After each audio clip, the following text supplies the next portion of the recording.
Hello everyone and welcome to BBP's Recipes. No, I'm just kidding. This video is actually for my students, my Honors English 2 students.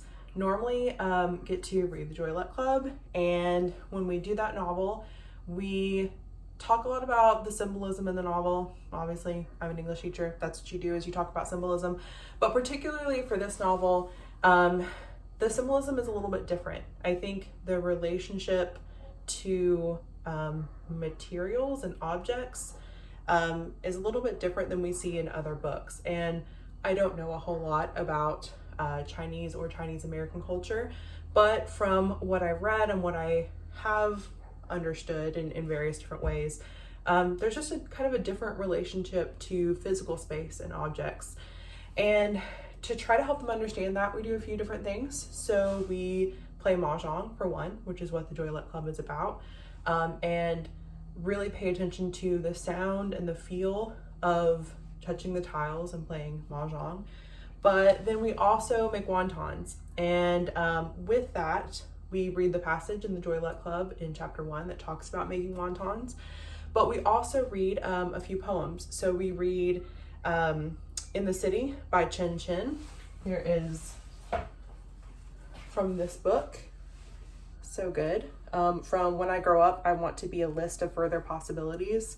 I definitely recommend this book of poetry. It's wonderful. And in addition to that, we also read Folding Wontons In by Abe Chang, and I'll provide a link to those at the bottom. Very good. We also watch Bao, B-A-O, the Pixar animated short. So we look at all those together, and then we think about, after we make wontons ourselves, and like pay attention to how it feels to make them and kind of the meditative, repetitive motion of doing it. And then try to piece together how the relationship that each of these speakers talk about with their wonton making process, with that, how that connects them to memory and to their family and lots of other things like that.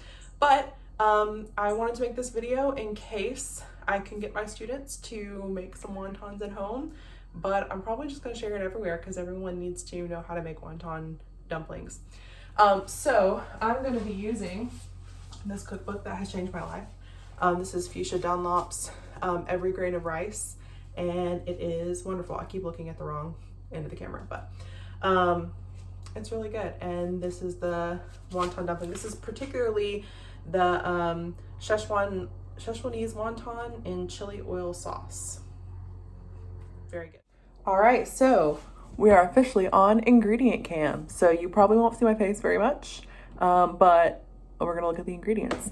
So the first thing it asks for on the recipe is ginger. So I recommend going to the Asian market, Sunrise Market here in Knoxville, to get ginger. I got this at Kroger, but they sell it much cheaper and much bigger at the Asian market. So one really good thing about this recipe is you don't have to peel the ginger. Really what we're going to be doing with the ginger is making some ginger water, which is not difficult. So I just cut this ginger up into 3 pieces because I felt like it, because I'm multiplying the recipe by 3. This might be a little dangerous, but this is how I do it. You can probably use something better to crush these, but I crush it with a knife. So you put your hand on like the dull end of it and flatten. I hope I didn't scare anybody. It's not gonna work. We're gonna have to do it. This will be the one time I cut myself. But when you crush it, it kind of, releases the juices. Makes sense, right? So then we're going to put these in a little plastic bowl, just a little bowl, and cover it with water. So you can see we just barely covered, I'm going to spill some, covered the ginger in a little bit of water. And we're just going to let that sit for a minute because we're going to use that for a couple of things here in a minute. My apron is dirty. That's what an apron's for. Next thing we need to do is get the pork. So I make 3 times the recipe because the pork that I get, this is the smallest thing of ground pork I can find at Kroger, and it's 3 times the recipe. So instead of like saving the other pork, because I don't really eat pork for anything else, I just make 3 times the recipe because the dumplings are really easy to freeze after you make them. And so I just freeze them in individual servings. And then I can easily cook them on a weeknight for dinner. So it's pretty great. So we're gonna put this pork in a bowl and add some ingredients for the filling. Now, when I do this with my students, I do not bring ground pork to school. I will tell you at the end what, I bring a vegetable filling to school, and I'll tell you if you wanna do that. I kind of make up the recipe as I go for the veggie filling, but I can give you an idea. Then what you're going to add to it for this 3 times recipe, remember this is like 3 times what my recipe calls for. I'm gonna add 3 tablespoons of this special wine. Now this is something that you need to get specially. I'm sure you can get it from Amazon, but don't. Get it from your local Asian market, but if you have to get it from Amazon, it's fine. But yeah, Sunrise Market has this. I don't know how to pronounce it. Shaoxing cooking wine. Yeah, it's good stuff. And what's good about it is I know, like, I hate buying special ingredients for special recipes because I'm just like, I can't afford to just be buying all sorts of random stuff all the time. But I use this in almost every Asian recipe I make, especially from that particular book. So if you like Asian food and you're interested in Asian cooking, it's definitely affordable to stock up on these things. 1, they're inexpensive at Asian markets. But 2, like, you will use them, and obviously it's a cooking wine. It's stable. Like, you're not gonna have to replace it very often, at least as far as I know. I guess I'm not the best at that. But we're gonna put 3 tablespoons in there. I just had to, I guess maybe a month. Well, I don't know how long it's been now. Maybe 2 months ago. Replace all my stuff. I've been cooking so much with it, so I had to go to the Asian market and make a big old purchase. But so I overflowed a little bit. That's okay. So 3 tablespoons. I'll give an overhead shot of this in a minute.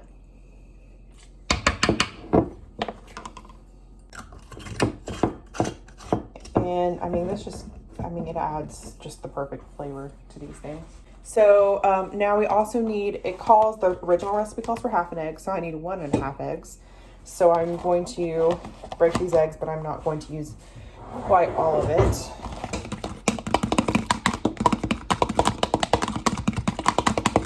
Obviously, this helps everything stick together.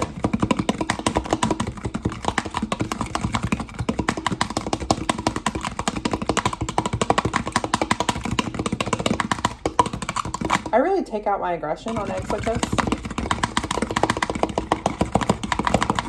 You should see my face right now.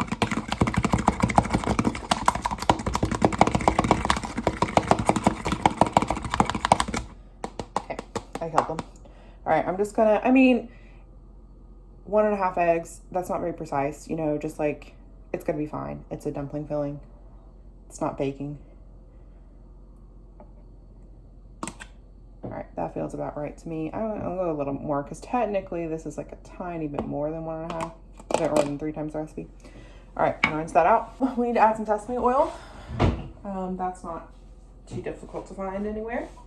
I do buy mine at the Asian market though. That's half a tablespoon.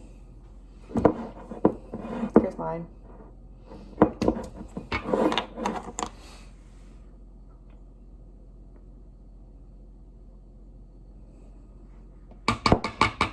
Okay, so here's the first time the ginger water is going to come in. So now we have, basically, our ginger has been sitting in this water.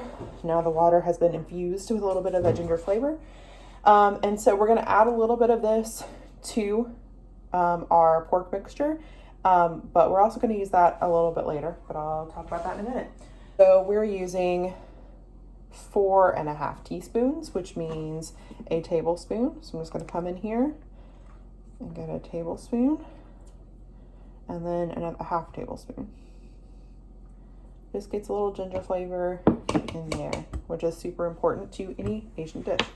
Now we mix it all together. Now, unfortunately, when it comes to ground meat, you really just can't, I just spilt it all over myself, friends. Okay, you really just can't, you can't mix it with a fork. You're gonna have to use your hands. So I'm gonna let you in on that action, little squishy action. It's It's gonna be like ASMR. Okay, so now you can see it. So now I'm just gonna get my hands all up in there. And it's really cold, which is the worst part of it. But it's what you gotta do, man. Bring her some stress relief too. This whole process is very helpful. You get to get out your anger when you beat the eggs. Some more if you want to like pretend this is someone's face, you're just squishing it. Okay. The last part of it is really nice and meditative. Okay, so get as much off your hands as you can. Ugh, gross. This is the last time you'll have to do that. And wash your hands. Yeah, I'm gonna add some salt. I'm adding half a teaspoon for some reason. No, I'm gonna add a little more. Feeling a little more. We got a lot of pork in here. A little less than a teaspoon. And I'm going to add, now when it says pepper, it is calling for white pepper. John Sides hates white pepper, but white pepper really adds a very particular flavor to these. It's very strong. And if you don't have white pepper, you can use regular pepper and it'll still taste good. It won't taste, it won't have the unique flavor that it's supposed to have. But so it says salt and pepper to taste. I add a bunch of this. You can tell that this is almost gone because I use it a lot. But so how much? I don't know. I'm just gonna, you can watch me. I kind of just coat it all over and then I stir it again. This is like 3 times the recipe, so this is a lot. We have one more thing to add to the filling before we actually get to make the dumplings, and that is green onion. So, basically you're going to use for this, the whole thing, all of these. It calls for, the original recipe calls for 3 tablespoons. So that should be, this should be 3 times that. So we're just going to use all of these. Don't know if that'll be exact, but I mean, this is a pandemic. I'm going to be saving my green onions because I use them for a lot of things. So we're just gonna chop these. You want them pretty small. I'm not the best chopper, but you want them because they're going into little dumplings, right? So you can't have big chunks. You can, but I have.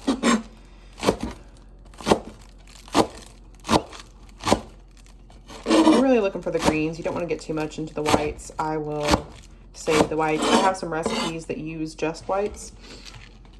And I also just eat them plain because that's who I am as a person. Yeah, that's about all I want to get. I'm going to eat one of these right now because I'm hungry.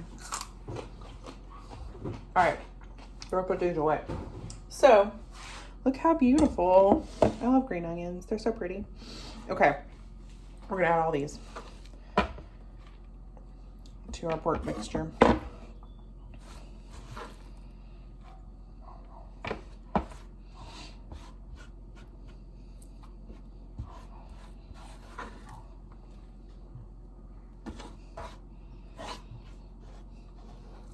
Gotta save some for when I serve it and sprinkle a little on top too. So obviously we got to mix that in really well. Sorry you can't see this part. I don't know how to. Here we go. Now you can see it a little bit. All right, look at that. So that is our pork mixture. I have to add some broth. Now it actually calls for chicken broth. I normally use homemade chicken broth, but I'm out of homemade chicken broth, so I'm just going to use some veggie broth. 9 tablespoons of this. I know it could easily measure that a different way, but you're supposed to add it a little bit at a time, mix it in well. So we're gonna measure it that way. I'm gonna do 3 at a time. 1, 2, 3. Mix it in until it's incorporated.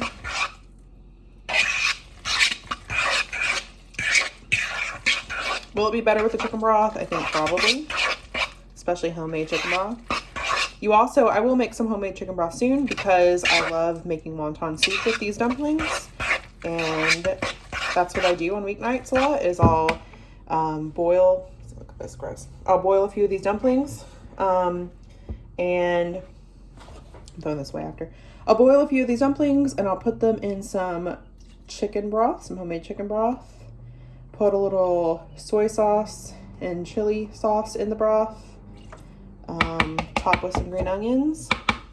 And then that is like such a good meal. Again, we're just taking those three and incorporating it.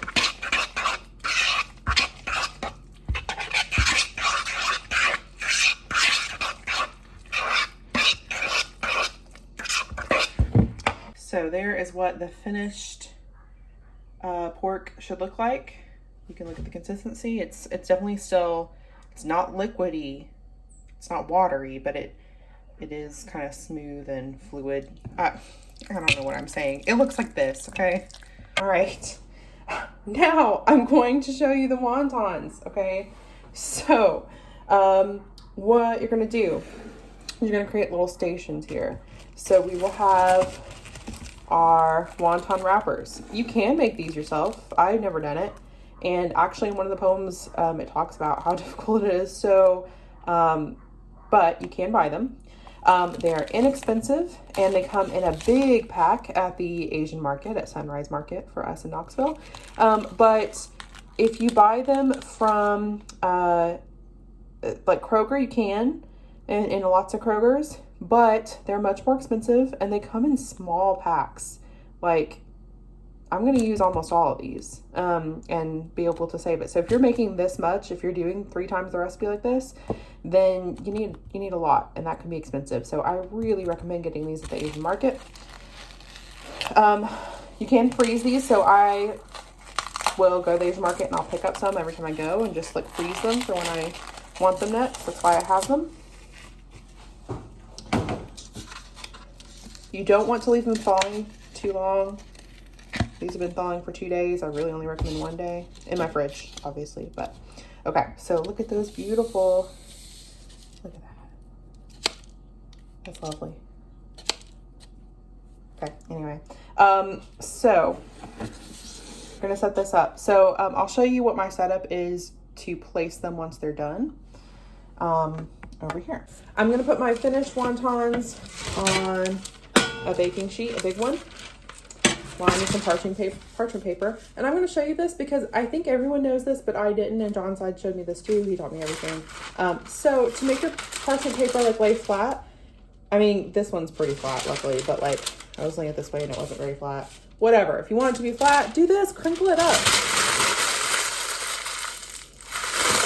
And then spread it out. Why did I not figure that out before? Anyway, so it's also actually best if you spread a little flour on it. Sometimes I don't, but I will because I'm trying to do it right this time. So just to keep the skins are going to get a little bit wet. You don't want the skins too wet, but they're going to get a little bit wet. So this is kind of going to keep them from sticking too much. Okay, so this is where we're going to put the finished ones and line them up. But I will show you how to make them in a second. All right, so we have our wontons. We have our ginger water. The recipe actually is just like a bowl of water, but I already have the ginger water. Might as well use it. Maybe it adds a little more flavor. Maybe it doesn't, whatever. And then we have our pork mixture. So that's how we're going to do this. So how you fill each wonton is you take one in the palm of your hand. Like so. Maybe I need to make this a little higher. I'll do one down here and then I'll do one a little higher. And then you put a little filling in it. Don't overstuff. So I'm taking the fork that I used to mix it and I'm putting a little dollop in. You can see, I don't know, like a teaspoon-ish. And then you're going to take 2 corners. You're going to dip like your middle finger into the ginger water. Take 2 corners or 2 sides of the square and put some ginger water on it. So I just put the ginger water here and here, and then you fold it up. Now there are several different wonton shapes you can make. I'll show you the one that I do, but you can learn lots of different shapes. The corners of this wonton are a little dried out.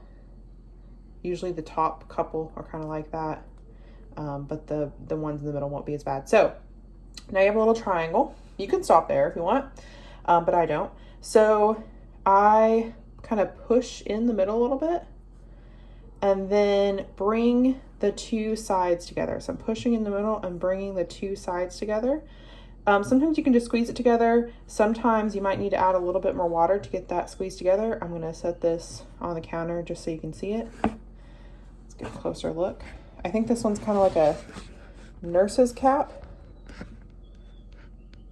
Look at him. It's kind of the shape, what they call this shape. So yeah, or like a little boat almost. But that's how I make them. Again, there are lots of other shapes, but I like this one. And it's pretty easy.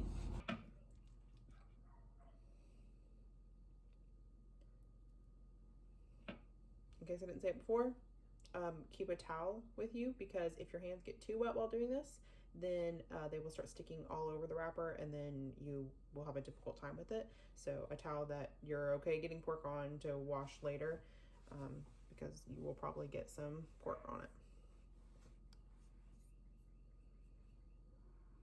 Again, I'm going to try to just do a few, get some shots of me doing a few, so you can see how repetitive and meditative it is.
We are back with 67 completed wontons.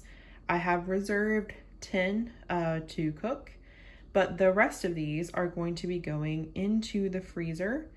And so the way to make sure these freeze in a convenient way is, first you will just kind of lightly cover it just like this and set the whole pan in the freezer for maybe an hour. To kind of, I don't know what to call it, flash freeze them, to freeze them to a point where they're solid enough to where you can then divide it up into individual bags. So how do you cook these? Well, there's lots of different things you can do with these. You can steam them. So there is, if you wanted to, use a wok and a bamboo steamer. This is from Sunrise Market. Again, lovely. You can steam them in here. There's 2 layers. So you can do that. I tend to not do that with these. You can also deep fry them, and that is real good. But I just tend to boil them. That is what my recipe calls for. And it is also what Amy Tan's mother recommended for her. So this is Amy Tan's memoir. And here's a recipe from her mother about how to cook wonton, and it's this exact same boiling method that is in my other cookbook. So that's what I'm going with. So it's super easy. You put your water to boil, you start it, and don't wait for it to boil. Go ahead and add in your wontons. So 10 is a good serving size for a meal. If you want it to be like an appetizer for another Asian dish or not Asian dish, just like a snack, 5 is good, but usually 10. I mean, have as many as you want, but 10 is my go-to for a meal.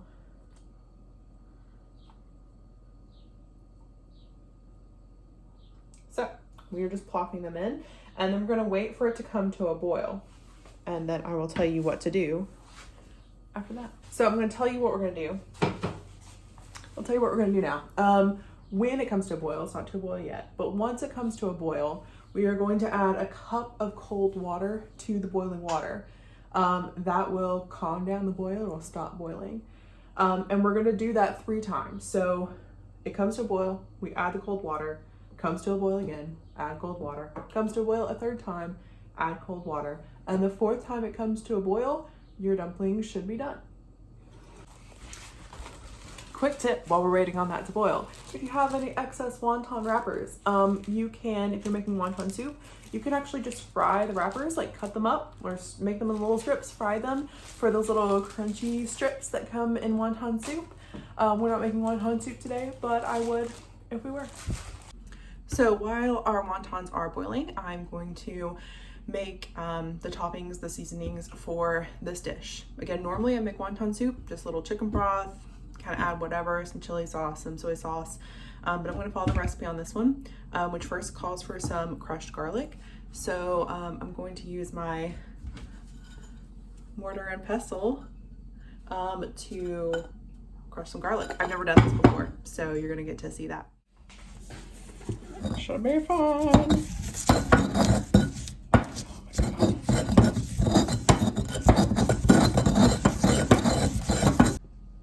So I have stirred all those ingredients together in my serving bowl. Let's take a look.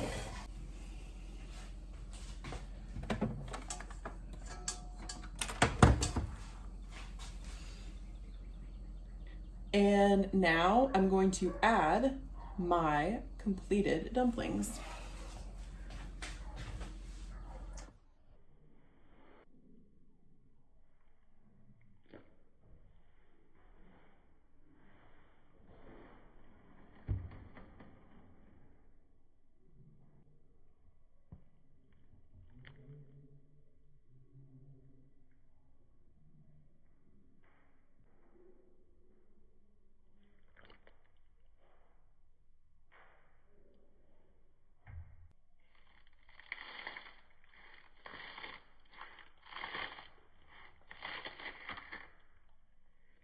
And get some of that sauce with it. Yes, look at that. Beautiful.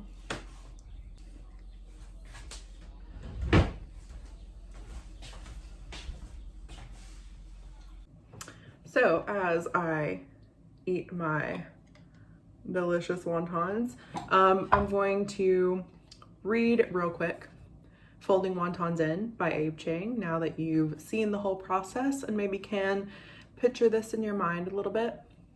So, Folding Wontons In by Abe Chang. I've seasoned the pork like I imagined my mother would. Sesame oil, ginger, pepper, scallions chopped imperfectly, sheets of doughy skin I only have the skill to buy. Thumb and forefinger peel each tender white scrap of noodle from the clinging stack. I pat the centers, pink spoonfuls of fragrant moistness, mimicking from memory, a twist, a tuck, a folding over, a finger lick of water to seal my misshapen flowers.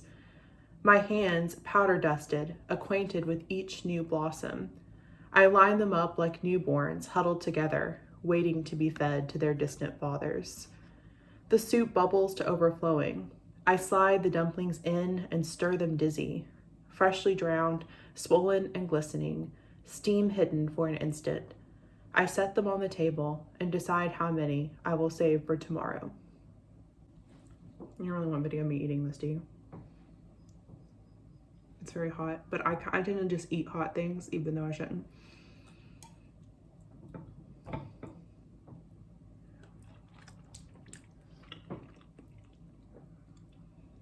It's good stuff.